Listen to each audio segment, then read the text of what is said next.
Fala galerinha, vocês ligadinhos no canal Paulo Gamer. Cheguei aqui para mais um vídeo do Farm Simulator 2014. E hoje vamos estar aqui buscando o nosso novo implemento. Vocês devem estar se perguntando, qual implemento é esse? Bom, acompanhe o vídeo aí que você vai ver o nosso novo implemento. Pera aí.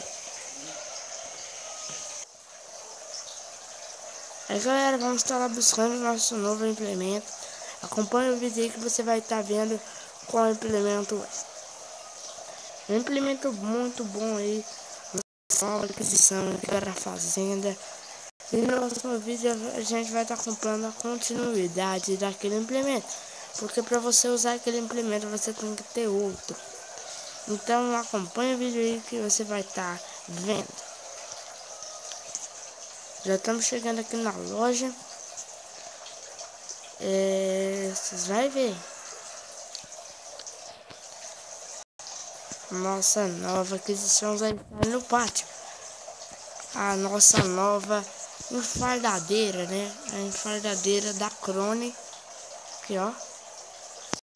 A enfardadeira da Krone. Muito boa também. Só tem ela também, né? No Farm Simulator 2016 tem a da New Holland. Aí, agora, quando chegar lá na fazenda, eu vou estar falando qual implemento nós tem que comprar para dar continuidade nessa Krone. Porque se você usar ela, você tem que ter o outro implemento. Então, vamos estar chegando lá na fazenda que eu vou estar falando para você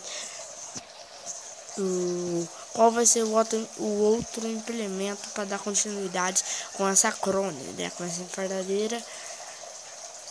E os frenos dela pesam... Deixa eu ver. Cada freno dela pesa... Deixa eu ver. Cada fenda dela pesa 6 toneladas. 6.000 toneladas de palha, você faz um feno. Eu acho que é 6.000 toneladas. Aí, bom, já cheguei aqui na fazenda. Deixa eu estar desencatando isso daqui, tudo lugar. O próximo implemento que eu vou estar querendo comprar é esse aqui, ó. Máquina de enfardar também.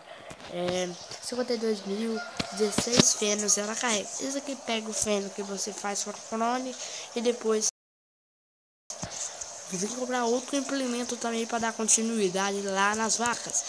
Vai ser o nosso máquina de fertilizar 32.000.